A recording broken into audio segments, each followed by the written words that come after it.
Dr Farayi Shakespeare Moyana, who is the director of Zimbabwe Academy of Dental Nursing.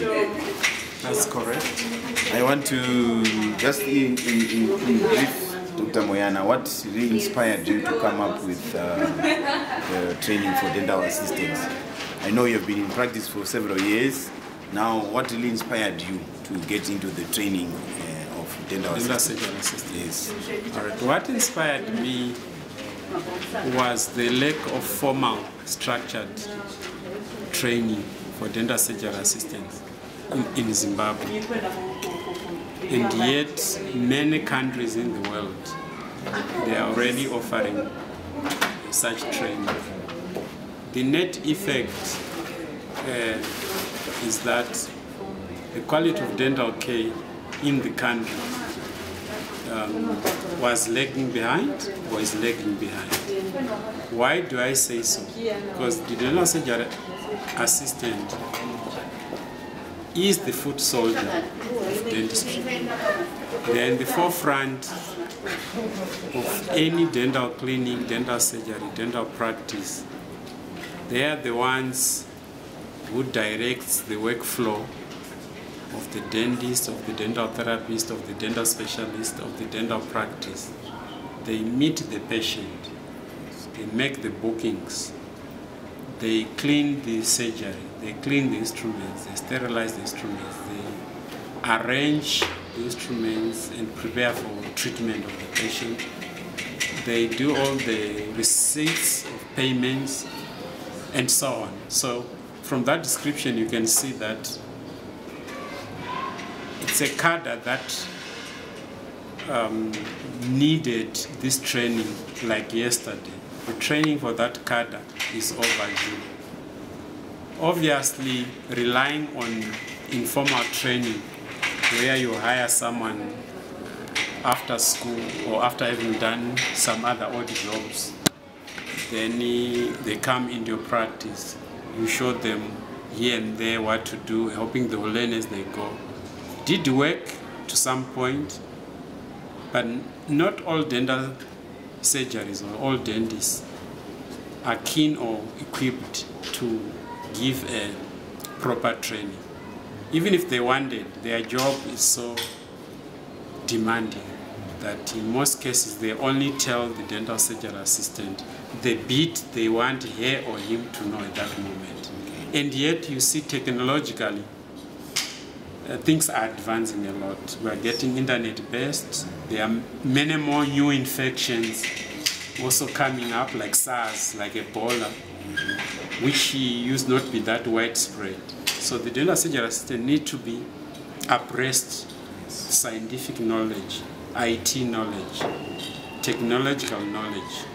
And our patients are also becoming more and more aware of their rights, their expectations, and general knowledge about health. And in such a situation, it was becoming like we're shortchanging the patient, the community, by continuing to rely on such informally trained cadres. So in short, this is what inspired me. And I'm glad many dentists have supported this initiative, including the Zimbabwe Dental Association itself. As you saw, the president of the Zimbabwe Dental Association was here. The chairperson of the Department of Dentistry at the university was here. That just goes to show that it's something that was overdue. We were just waiting for someone to start. You could also see from the immense enthusiasm from the potential participants for the training program themselves. Some are so eager, they felt like they want to pay now to secure their places. That just shows you how much this thing was a need, not only to us, the employers, the dentist employers, but also to the dental surgery assistant themselves. I hope I've answered your question. Sure. Maybe one last question is, most of them were asking that from here, what's next? Okay, from here, what's next? What's there? They've been excited, they've enjoyed this, they've learned. And their question is, from here, What's next? Of course, the head of the school. Most of them are asking that if one is trained to become a dental surgery assistant, from there, is the academy going to take other steps to make sure they are able to be developed also from that stage to the next stage? Sure. We have already registered the program to train the dental surgery assistants formally. Okay.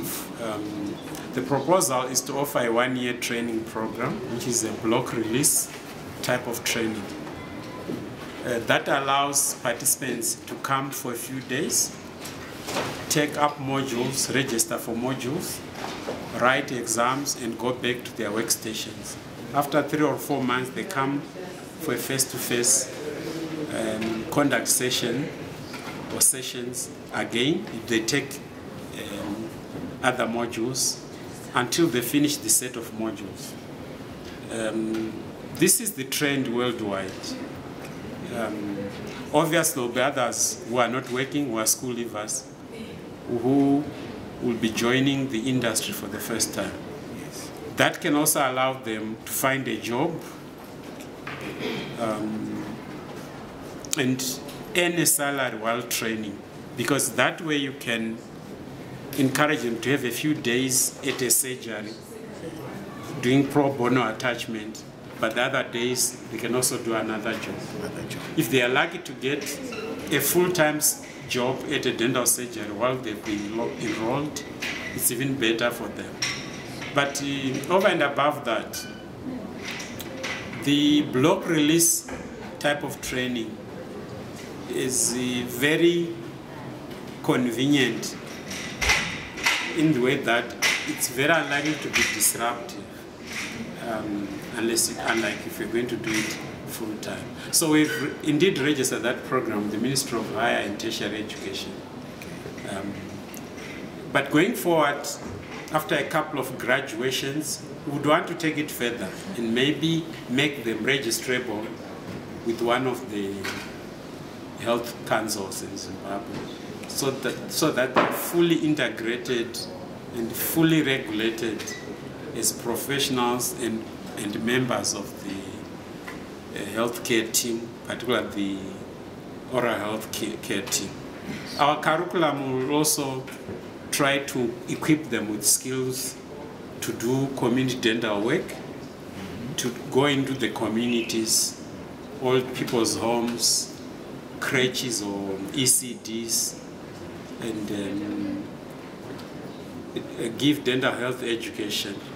You know, dental disease is so endemic that you need to attack it in the community before people come to the surgery.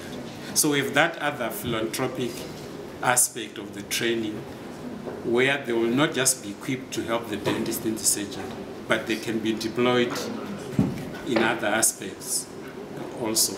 Prisoners, for example, they will need to be encouraged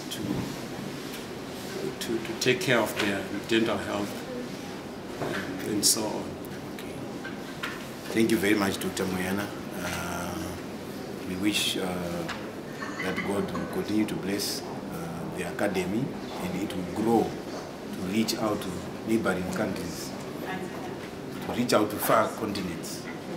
Thank you very much. I'd like to thank you too for coming and interviewing me. Thank you. Thank you.